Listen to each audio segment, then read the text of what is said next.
आज दुनिया में सबसे ज्यादा पैटेंट्स किसके पास है? सबसे बड़ा टेक सीईओज कौन है और सबसे तेज डेवलपमेंट किस देश ने की है? शायद जवाब आपको अमेरिका, जापान या चाइना में मिले। लेकिन एक वक्त था जब दुनिया के हर नॉलेज का सेंटर मुस्लिम थी। एक ऐसा दौर जब दुनिया उनके लिखे हुए अल्फाजों से चलती थी। एक वक्त था जब रात भी नॉलेज की लाइट से चमकती थी, जब लिखने का जुनून था और हर किताब एक प्रेयर जैसी लगती थी। जब यूरोप डार्कनेस में डूबा था, मुसलमान स्टार्स के हिसाब लिख रहे थे, मेडिसिन के नए फॉर्मूले ढूंढ रहे थे और नंबर्स के मैजिक से दुनिया बदल रहे थे। 980 एडी में इब्न सीना ने मेडिसिन को एक साइंस बनाया। 820 एडी में अल खारिजमी ने अलजेब्रा और नंबर को जिंदगी दी और इब्न अल हैथम लाइट और ऑप्टिक्स के सीक्रेट समझा रहे थे। अलविरूनी अर्थ और स्पेस के इक्वेशन लिख रहे थे। जाबिर बिन हयान ने केमिस्ट्री में पहला एक्सपेरिमेंट लिखा। नसीर अल दीन अल तूसी ने स्टार्स के मूवमेंट समझे। फातिमा अल फेहरी ने दुनिया का पहला यूनिवर्सिटी बनाया और अल जहरावी ने सर्जरी के नए मेथड्स दिखाए। ये सिर्फ नेम्स नहीं थे, ये वो लोग थे जिन्होंने सोचने का तरीका बदल दिया। उनके लिए सीखना इबादत था और लिखना एक जिम्मेदारी। उनके लिए नॉलेज एक अमानत थी जो सिर्फ अपने लिए नहीं बल्कि इंसानियत के लिए थी। बगदाद, कार्डोबा और कैरियो जैसे शहर नॉलेज के सेंटर बन गए थे। लाइब्रेरीज और ऑब्जर्वेटरीज में मुसलमान स्कॉलर्स दुनिया के हर सीक्रेट्स लिख रहे थे। स्टूडेंट्स और टीचर एक ही मकसद में लगे थे, समझना, लिखना और आगे बढ़ना। Science, medicine, math, astronomy, philosophy और आर्ट सब एक साथ ब्लूम कर रहे थे। ये वो दौर था जब मुस्लिम सिविलाइजेशन दुनिया के लिए एक टॉर्च जैसी थी जो नॉलेज और इनोवेशन से दुनिया को रोशन कर रही थी। धीरे धीरे वही पेन जो दुनिया को चमका रहा था फेड होने लगा। लाइब्रेरीज खाली होने लगी, ऑब्जर्वेटरीज बंद होने लगे और दुनिया का फोकस बदल गया। 16th और 17th सेंचुरी में यूरोप की पावर बढ़ने लगी और 18th सेंचुरी तक ब्रिटिश एम्पायर ने इंडिया और मिडिल ईस्ट के कई हिस्सों पर अपना कंट्रोल जमा लिया। लेकिन उनके लिए सिर्फ जमीन पर कब्जा करना काफी नहीं था, उनका असली प्लान था दिमाग पर कब्जा करना। उन्होंने समझा अगर किसी समाज का कलम तोड़ दो तो उसका फ्यूचर लिखने की ताकत भी छिन जाती है। और फिर शुरू हुआ एक नया चैप्टर, एजुकेशन पॉलिसी। 1835 में लॉर्ड मकौले ने मिनट ऑन एजुकेशन लिखी, एक ऐसी पॉलिसी जिसमें क्लियर लिखा गया था। इसका मतलब था अपनी सोच और अपने कल्चर से दूर कर दो। उन्हें ऐसे लोग चाहिए थे जो उनके लिए नौकरी करे, उनके लिए लिखे, उनके लिए सोचे। इस नए सिस्टम ने मदरसा और ट्रेडिशनल स्कूल्स को साइडलाइन कर दिया। अरबिक और फारसियन जो पहले नॉलेज की मेन लैंग्वेज थी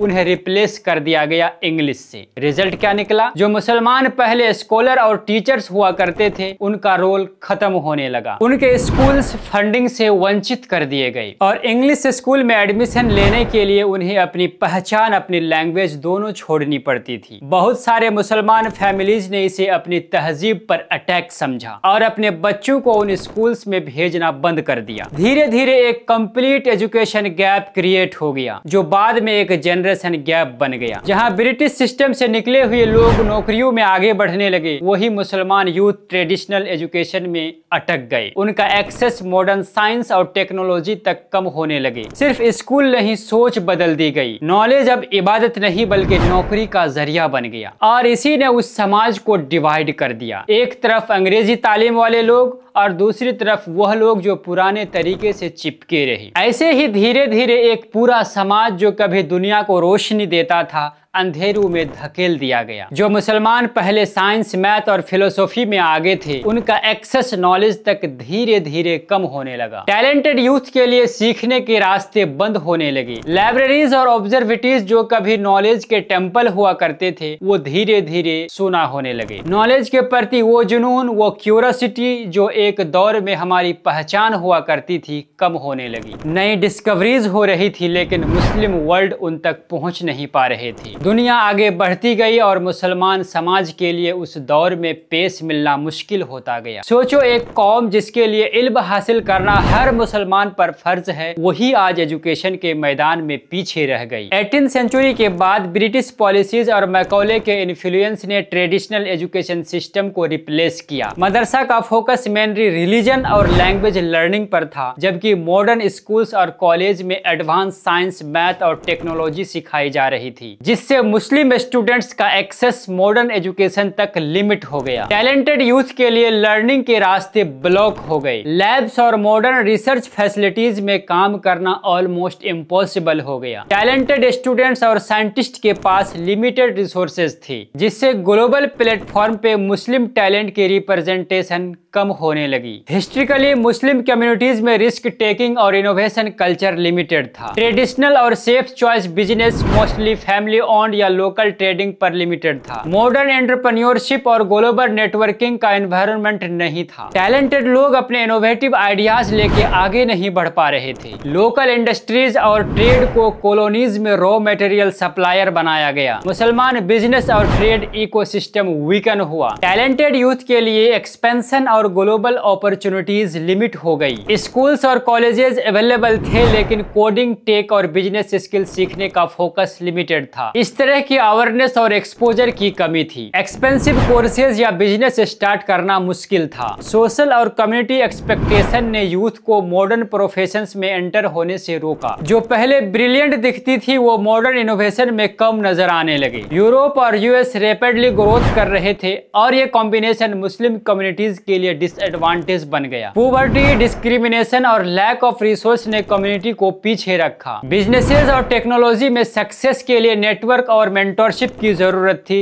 जो हिस्ट्रिकली लिमिटेड थी। मुस्लिम कम्युनिटी का ट्रेडिशनल और रिलीजियस एजुकेशन पे फोकस ज्यादा था, लेकिन मॉडर्न साइंस और टेक्नोलॉजी में कम। अवेयरनेस और एक्सपोजर की कमी थी। लोग नहीं जानते थे कि नई स्किल्स और टेक्नोलॉजी कितना इंपॉर्टेंट है। फाइनेंशियल और सोशल कंस्ट्रेंट ने फोकस को और लिमिट कर दिया। पुराने सिस्टम्स और ट्रेडिशंस में अटका रहना नए आइडियाज को अडॉप्ट करने में स्लो बना दिया। और इस तरह से एक टाइम पे दुनिया को लीड कर रही कम्युनिटीज आज के फास्ट मूविंग टेक और बिजनेस वर्ल्ड में पीछे रह गई। 19th सेंचुरी में ऑटोमन एम्पायर टूट गया। मुस्लिम वर्ल्ड में स्ट्रॉन्ग लीडरशिप खत्म हो गई। ब्रिटिश और फ्रेंच ने कंट्रोल ले लिया। ट्रेड रूट्स और लोकल बिजनेस खत्म होने लगे। इकोनॉमी वीक हो गई। ट्रेडिशनल स्कूल्स और लर्निंग सिस्टम कमजोर हो गया और कम्युनिटीज के पास स्ट्रॉन्ग लीडरशिप नहीं बची। हर मेजर डिसीजन में फॉरेन पावर का इन्फ्लुएंस डोमिनेट हो गया और इस तरह से मुस्लिम कम्युनिटीज को वेस्टर्न कंट्रीज पे डिपेंड रहना पड़ा। 1980 से 2000 के दौरान दुनिया डिजिटल और टेक रेवोल्यूशन की तरफ बढ़ रही थी। मुसलमान कम्युनिटीज के पार्टिसिपेशन काफी लिमिटेड था। ज्यादातर मुसलमान यूथ टेक्नोलॉजी के यूजर थे, क्रिएटर नहीं। मुसलमान स्टूडेंट्स और प्रोफेशनल्स का एक्सेस एडवांस टेक्नोलॉजी और ग्लोबल एजुकेशन तक लिमिटेड था और यह लिमिटेशन उनको ग्लोबल डिजिटल प्लेटफॉर्म्स में एक्टिवली कंट्रीब्यूट करने से रोकता था। मुसलमान यूथ में इंग्लिश और वेस्टर्न लैंग्वेज में प्रोफिशिएंसी कम थी, जो मॉडर्न सॉफ्टवेयर कोडिंग और इंटरनेशनल कोलैबोरेशन के लिए बहुत ही जरूरी थी। और इस तरह मुसलमान कम्युनिटी मोस्टली टेक्नोलॉजी के कंज्यूमर बने, क्रिएटर्स नहीं। डिजिटल एंटरप्रेन्योरशिप और इनोवेशन में मुसलमान रिप्रेजेंटेशन हिस्ट्रिकली लिमिटेड रहा। मुसलमान टैलेंट ग्लोबली इनोवेट करने में पीछे रह गया। सऊदी अरेबिया, यूएई और कतर में मुसलमान पॉपुलेशन ऑयल के थ्रू वेल्थ क्रिएट कर रही थी, लेकिन मुसलमान कम्युनिटीज का फोकस इनोवेशन और टेक्नोलॉजी ड्राइवन इकोनॉमी पे लिमिटेड था। ऑयल डिपेंडेंसी ने मुसलमान इकोनॉमीज को स्किल्स और टेक्नोलॉजी में ग्लोबली कम्पीट करने से रोका। नॉन ऑयल मुसलमान कंट्रीज में पॉवर्टी और अनएम्प्लॉयमेंट अभी भी हाई है। मुसलमान कम्युनिटीज का इंफ्रास्ट्रक्चर, एजुकेशन और बिजनेस अपॉर्चुनिटीज लिमिटेड हैं। टैलेंटेड मुसलमान यूथ अपनी फुल पोटेंशियल अभी भी यूज नहीं कर पा रहा है। इसी कारण से मुसलमान इकोनॉमिक ग्रोथ स्लो है और कम्युनिटीज स्ट्रगल कर रही है। जब भी मुसलमान कंट्रीज में एजुकेशन, ट्रेड और बिजनेस रिफॉर्म अनाउंस होते हैं,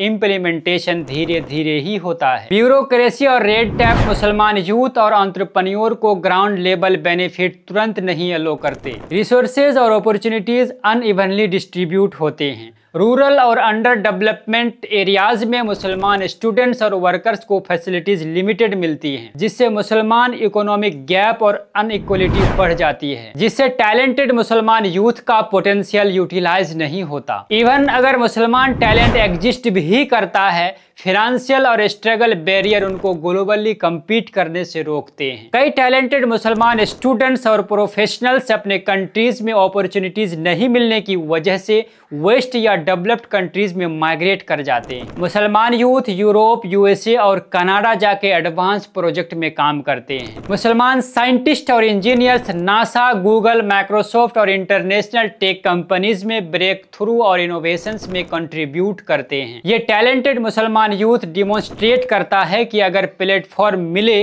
तो मुसलमान कम्युनिटीज भी साइंस, टेक्नोलॉजी और बिजनेस में ग्लोबल लीडरशिप अचीव कर सकते हैं। मुसलमानों में टैलेंट और पोटेंशियल एग्जिस्ट करता है, बस अपॉर्चुनिटीज और सपोर्ट सिस्टम की जरूरत है।